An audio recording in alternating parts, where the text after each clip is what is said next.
So,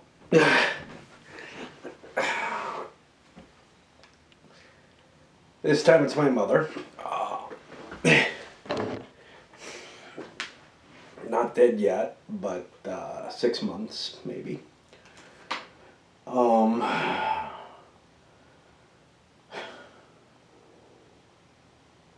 My first reaction, being who I am, is of course, how does this impact me? You know, because I feel this duty to go back there. For what? For a couple hours in the hospital? I don't know. And, you know, yet another complex burden thrown in the way. That just shows you, right? You know, I'm not like, oh my God, she's suffering, that's horrible. No. I worry immediately about how does this impact me? Well,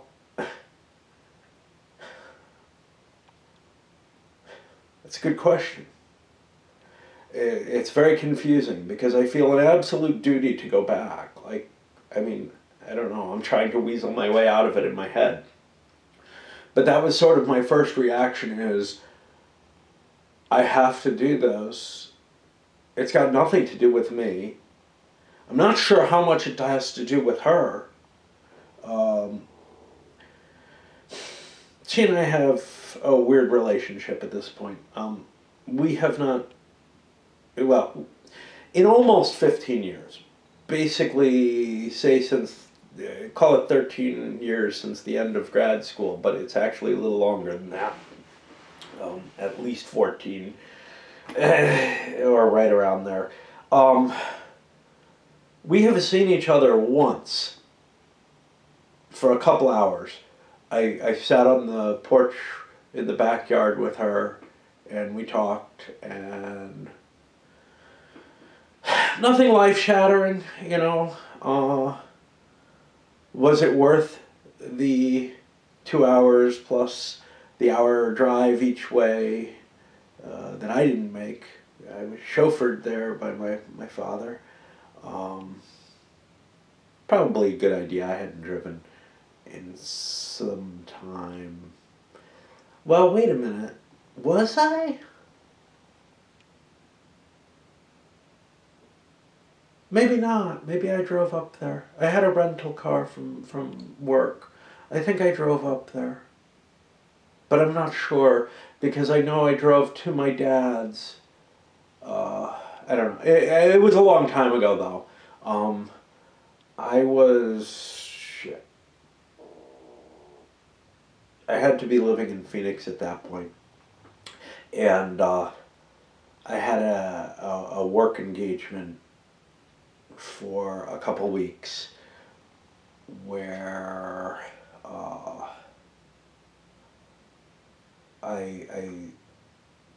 the first time I did one of these, I went with my wife, and that was a beautiful, beautiful trip. It was to Bothell, Washington, and it was fantastic and pretty, and we had a great time. This one was to New Jersey. I knew I was going to have to deal with my parents. And I had real reservations about us traveling together for a number of reasons. One being that I would have to drive a car, you know, with her in it, and she didn't like that idea, and it was going to be horrible, and it was just, there were so many things wrong with this whole mechanism that I ended up just going on my own, which I think was far and away for the best, because, like, you know, I mean, at my dad, I was living out of a hotel, but I traveled up to my dad's for a weekend or whatever, and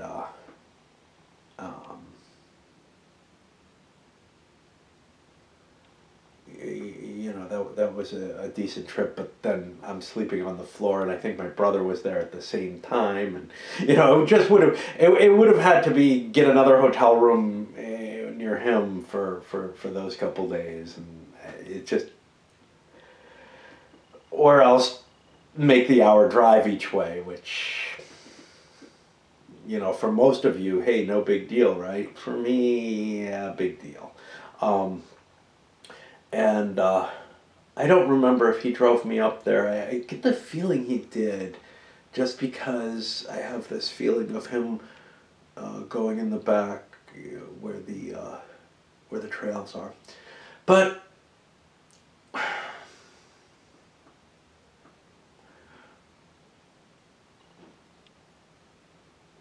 the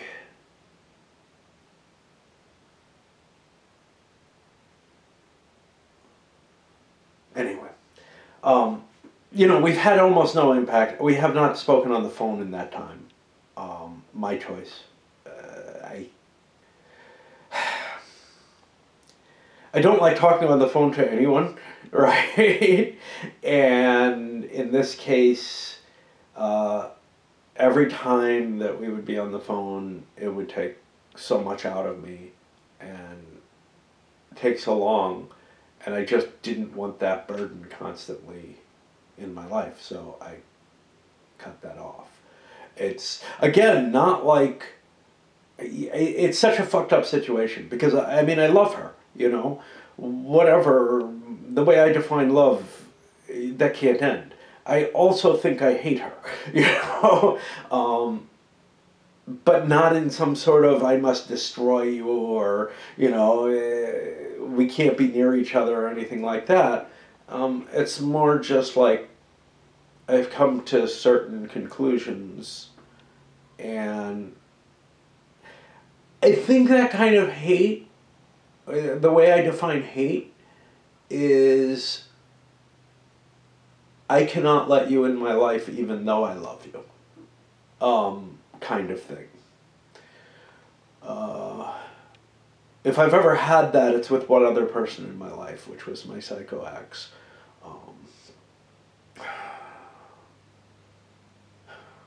I'm not really sure, though, there. Definitely, it was less of a burden, we were living in the same house. But I think that I came to this decision with my mother when I was living with her before grad school. And certainly, I ended up coming back for Christmas or whatever, and something horrible was happening between us.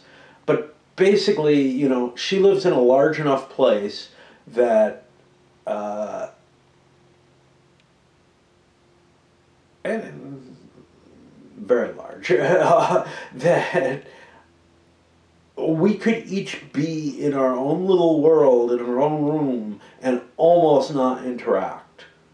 Not too far from what my wife and I were doing, to tell you the truth, in a lot of ways.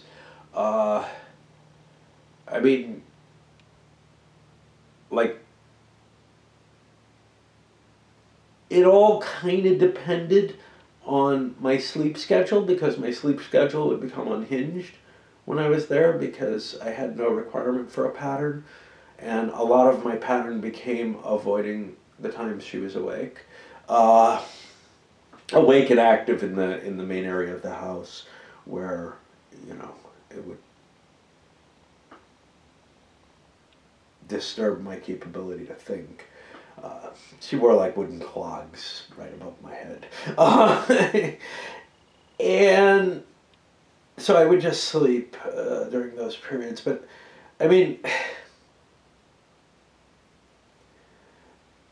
it was certainly kind of, I think for both of us, a make the best of the situation. And it was the same situation with my father, where it was, let's just make the best out of this situation where we're living in the same place, except that he and I would go for walks and talk together, etc. My mom and I the biggest thing we would do is stand, or I would sit in the kitchen smoking, or at the counter smoking a pipe, and she would be doing stuff in the kitchen or not doing stuff, and we'd talk in that kind of circumstance. But it generally wasn't too important to talk.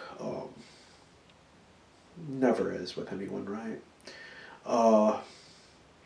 It was just sort of a latching on, hey, there's another human here to converse with that I have some connection with, a connection of love, but not really of liking all that much.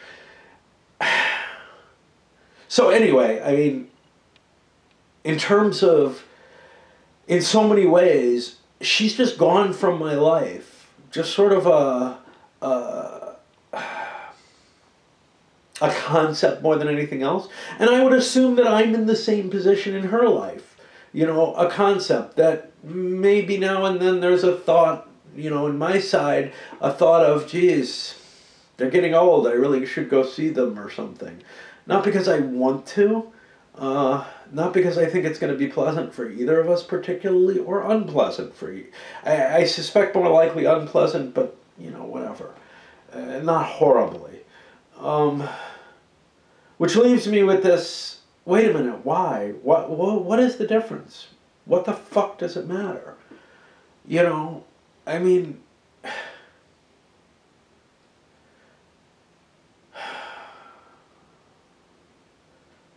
isn't the life that I've lived and the decisions that I made not to include her in all this time speak loudly enough? And I can't give lie to that. I mean, I can't, try to make that up. And those are real decisions I stand by. And why shouldn't I stand by the obvious conclusion decision, which is, yeah,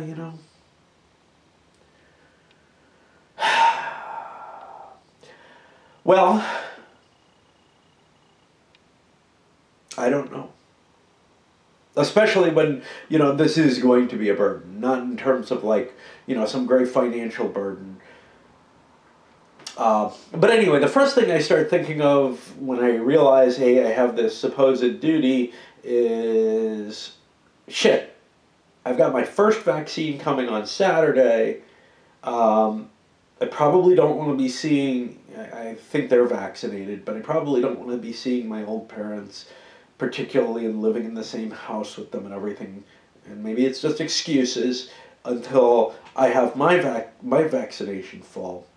And gosh, I really don't want to go on the airplane without that, although I care less about that, but that seems like one hell of a stupid risk compared to everything else. And I don't know. And then my first, one of my first thoughts was, do I have to get a new license? At least that's not till 2023, but fuck, man. I've got my Arizona license, and I have no idea what's required. I mean, the bonus with that was that lasted until I'm 65, and I'm hoping I don't last that long. And yeah, it's getting fucking closer though. And now you have to get these stupid smart licenses, and I won't be able to get that in Arizona. I'll have to get it in Oregon, and I doubt that it's as easy as it was to get a license in Arizona was, which was, here's my New York State license, give me an Arizona one. Oh, cool, it lasts until I retire. Fuck. So it's probably a renew every few years, which means I'm going to fuck it up, and I'll end up losing all identification capability because I'll have an expired license at some point or another because I'm here. And again, I mean, it's just because it's not like I drive or anything. What do I need a license for? Well, every few years I need one for something, and I'll need one for the probate case. I'm sure. Although that lawyer, again, another little website thing you sign up. This time, unlike the one in Salem, I got no response back yet at all.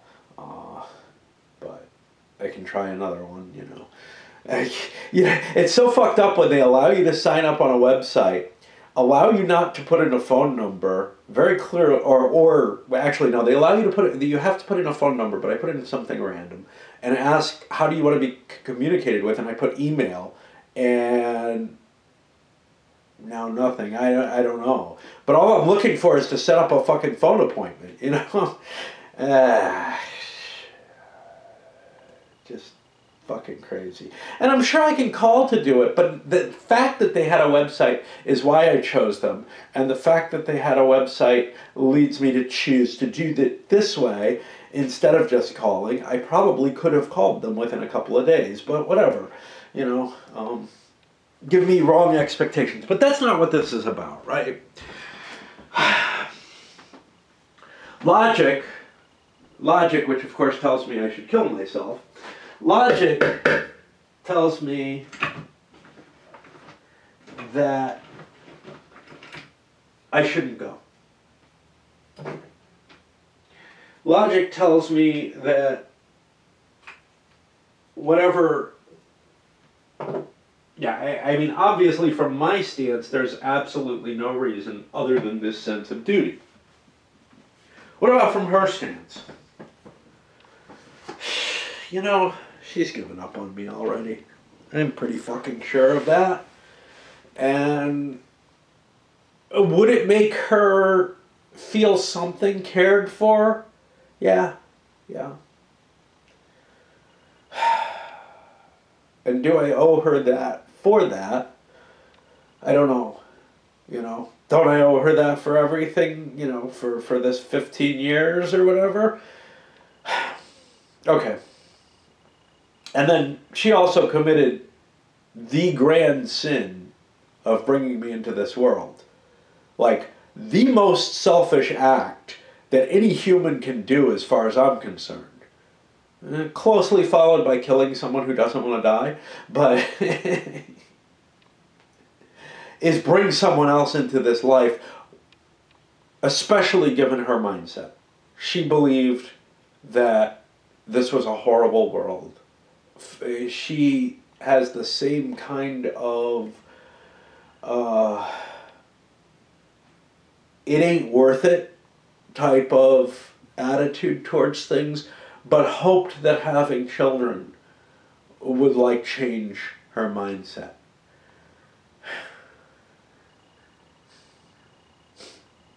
So you create someone else into a world of misery in the vain hope that maybe it'll solve your problems.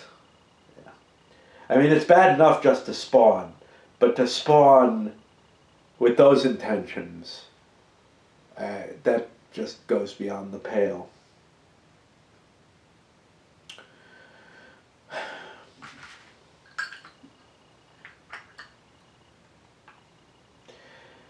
And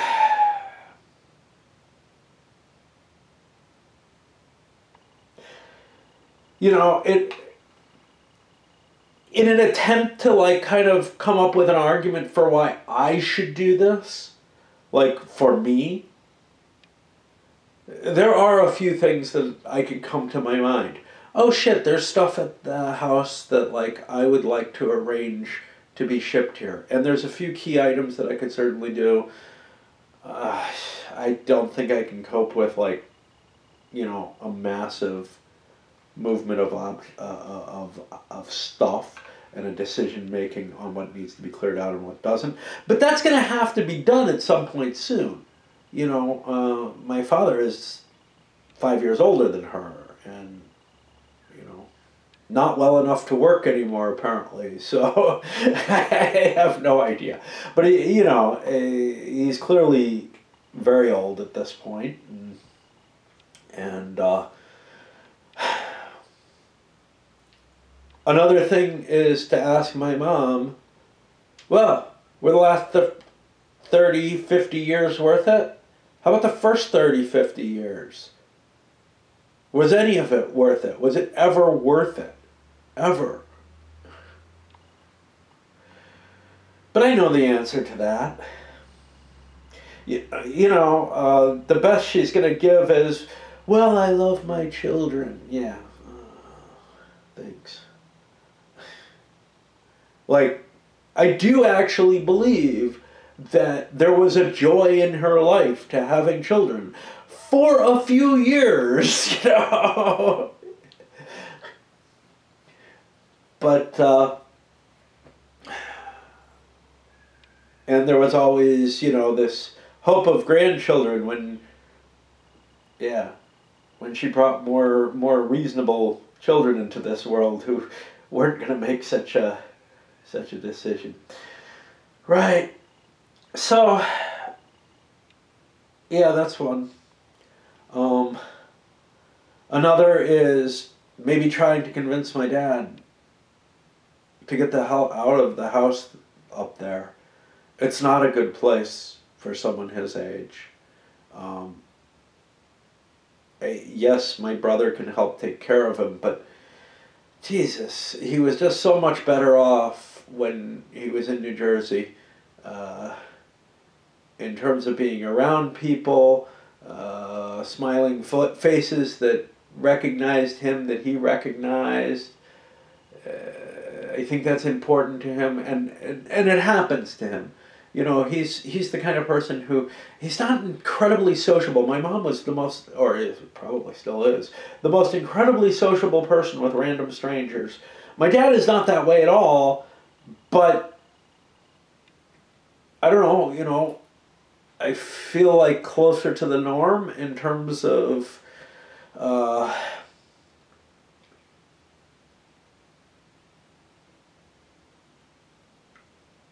that he doesn't have to be sort of a fixture. You know, I mean, I'm thinking, like, he probably talks to his neighbors briefly, small talk type shit, in a way that I just fail to do. Because I can see when he was living in New Jersey how, you know, now some of that is also how close the neighbors were physically. But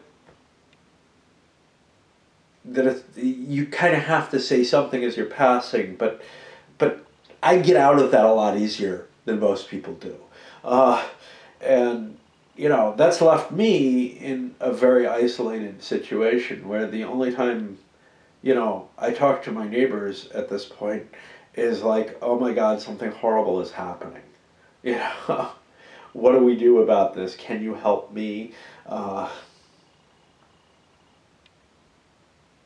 No, or, you know, in at least one case of, can I help you? But weird. Yeah, I don't know. Because duty is one of the few things that makes me do anything in this world. Like,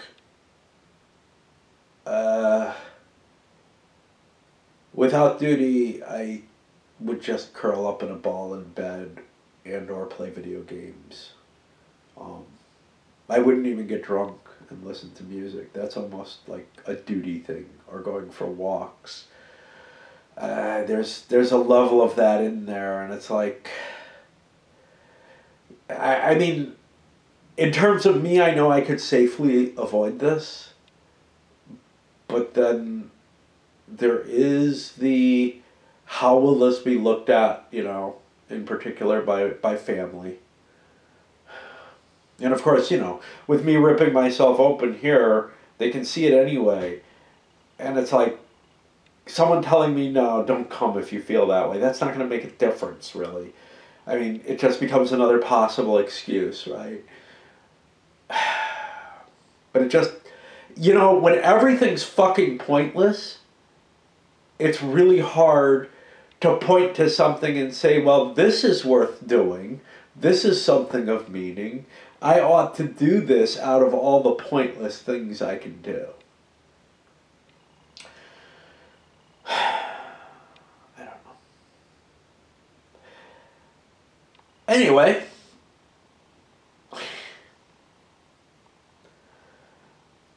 I do this kind of analysis, and I say, how fucking selfish are you?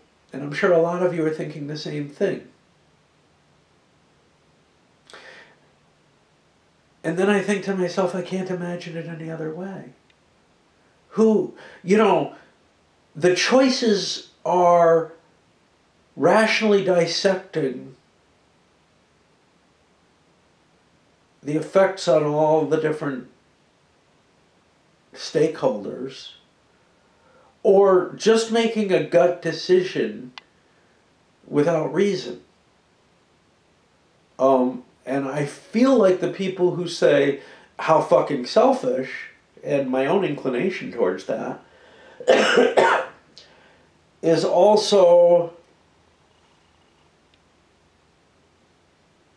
well, you should just want to do this. Well, I mean, there's obviously a conflicting thing. What do I want to do? I don't know. You know, I want to do the patterns that are normal. I mean, that's what I want to do always. I want to do the patterns that are unchanging and normal. And for people, you know, if people aren't in my life constantly, and this is part of why I stopped the connections entirely, at whatever level they're in my life constantly, it doesn't make sense to try to reach out, to try to do X, to try to do Y. It just doesn't make sense. The only way people mean anything to me is the same thing my stuff means anything to me, the same way my habits and patterns mean anything to me. It's if they are permanent, if they are part of me, you know? Like my wife was part of me. So unless I'm incorporating people into my regular existence, not necessarily daily, but pretty fucking close, it's got to be really close.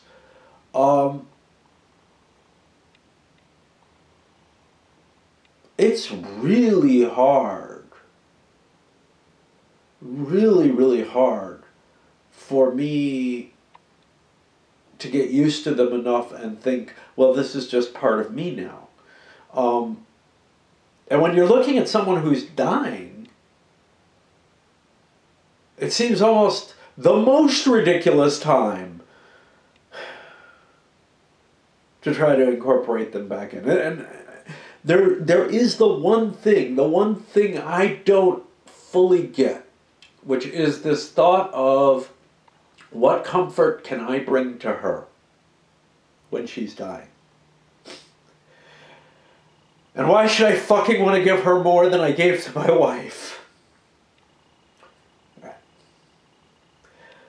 But I'm facing it with full choice now. There. Okay. There are things were different. But what about that comfort? How much is that worth?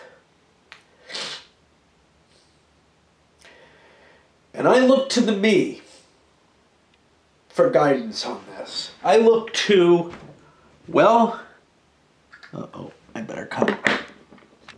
I look to the me.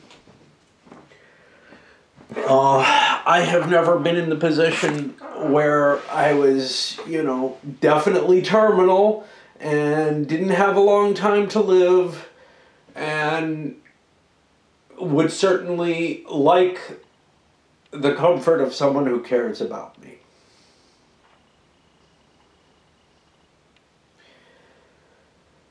I've been in positions where I felt like I was dying. I've been in a position where I was close to dying, but didn't really realize how bad it was until after the case. In the latter case, it wasn't until after that there was anyone there to say hi to me, and it was my father, and you know, he's not much comfort.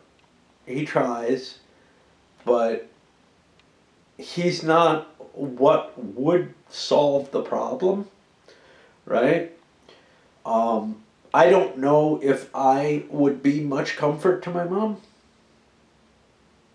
I don't think that I wouldn't, though. Like, I feel like the just seeing me and having me show that I care would mean something to her.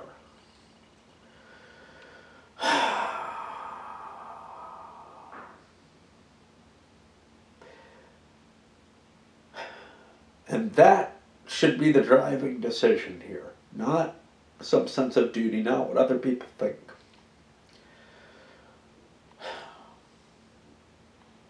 And, you know, if it was me, I would say it ain't worth it.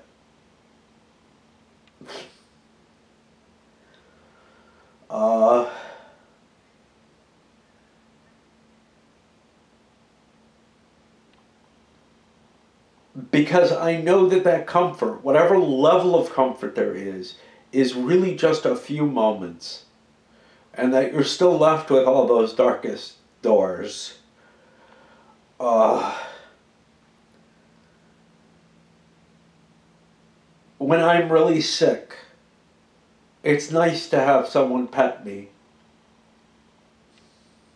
and tell me they care or whatever. For a couple minutes. Then I don't want it anymore. And that's about as much touch as I want in general.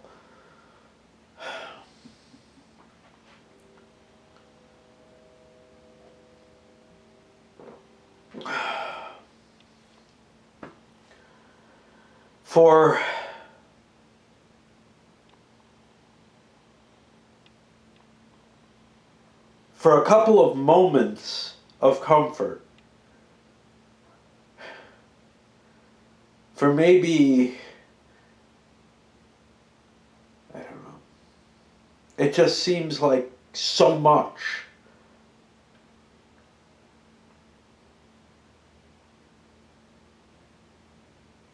To give so little.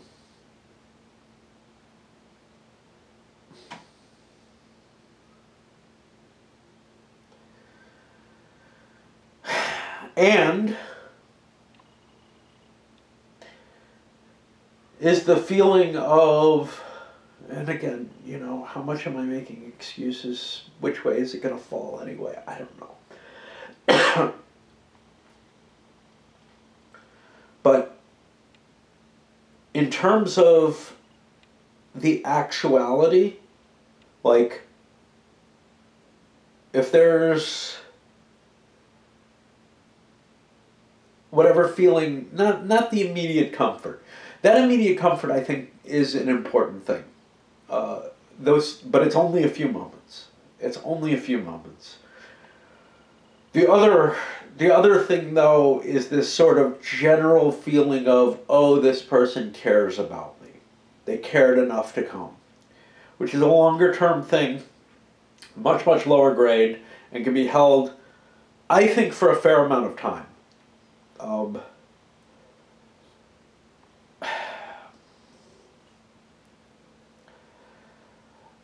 And the question there is, what value is that? And is that a different value? Is that substantively more valuable to the person feeling it, than the opposite? This person doesn't care about me and this angers me. Is the anger actually a bad thing comparatively? I don't know.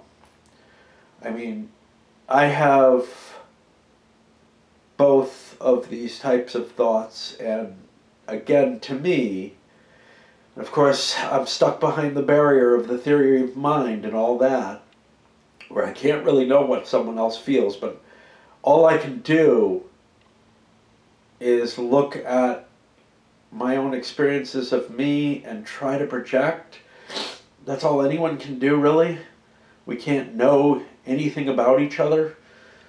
And whenever we project, it's just fucking wrong. But yeah, I think that cold rage that I could see her going into would be every bit as good a thing, maybe better, in terms of steeling yourself for facing this, than being able to say, oh, somebody cares about me. Because, you know, at least for me, the oh, somebody cares about me, that's something I can only savor, again, momentarily. It's not like the touch where it actually is only there for a moment, but it's kind of, I don't know how to even put it, because it almost lays a duty. I mean, they both do. The rage and the comfort, not comfort, but that comforting thought, both lay a duty of their own on the person feeling it. But the rage is stronger. And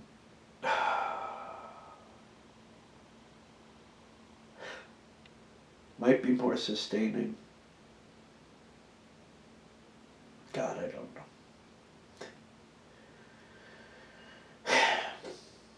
You see why I get to inaction, though? Everything has to be analyzed to this degree, because anything that's not is an uninformed decision.